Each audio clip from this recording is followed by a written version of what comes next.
this is very thin ice, but it shouldn't be. So let's just be clear. You don't actually object to gay people, choosing their own life.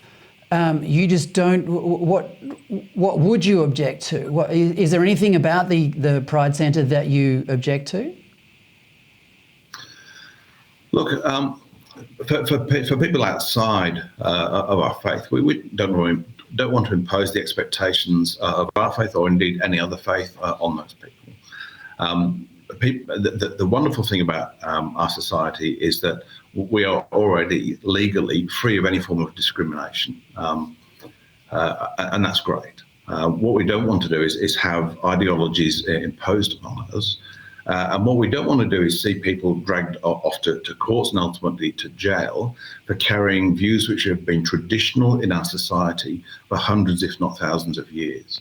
The changes in what we're allowed to believe have come about in a very short period of time in these last few years. The change has been remarkable in its rapidity, and it's been frightening in its rapidity as well. Because we've seen in the past that where rapid change happens like this, it's very rarely for the good.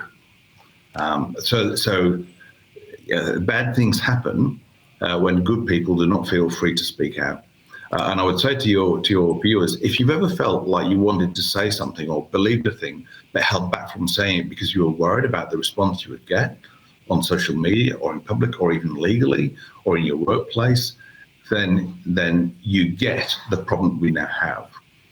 When I first arrived in Australia back in 1992, we could have conversations, we could have debates, we could agree to disagree, and then we could go and have a beer together afterwards, and it was fine. Sounds like a good country to me, mate. I wish it was like that again. Now, how do you think how do you hope the outcome will be of this election? Do you hope that Matthew Guy wins, even though you've left the Liberal Party?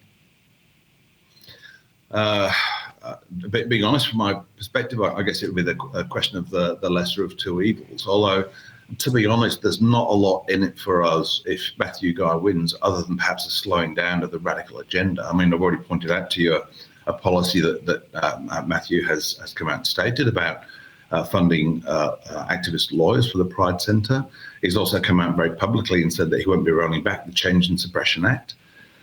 Look, the NHS published a piece in the UK just earlier on this week that said the vast majority of children that experience gender confusion will simply grow out of it. Okay, and yet in Victoria, if little Johnny comes home and says, "Mummy, Daddy, I think I want to be little Janie now," for you to say simple common sense, scientifically backed, evidence-oriented stuff such as hang on, let's just see how this plays out. Don't rush to do anything that makes any changes now. See how you go. We'll walk with you on the journey. If you do anything other than affirm little Johnny's desire to become little Janie, you can go to jail. Now that is anti-science, it's anti-parent, it's anti the kid, because I think we're going to see a generation of kids who are going to be encouraged to roll into permanent changes to their body off the back of the teachings that they receive in school and the social contagion effect. When you mentioned that the cool girl suddenly declares in class, "Hey, I want to be a boy," you just watch the contagion effect roll, and we're seeing evidence now across schools. Exactly, Lee. There's so much of this we need to talk about. We're going to have to get you back on sometime, but we've run out of time tonight. Thanks so much. No worries, pleasure. Thanks, Fred. Appreciate the time. That's Lee Jones, a Family First candidate for the upper house in the Victorian state election to be held on November 26.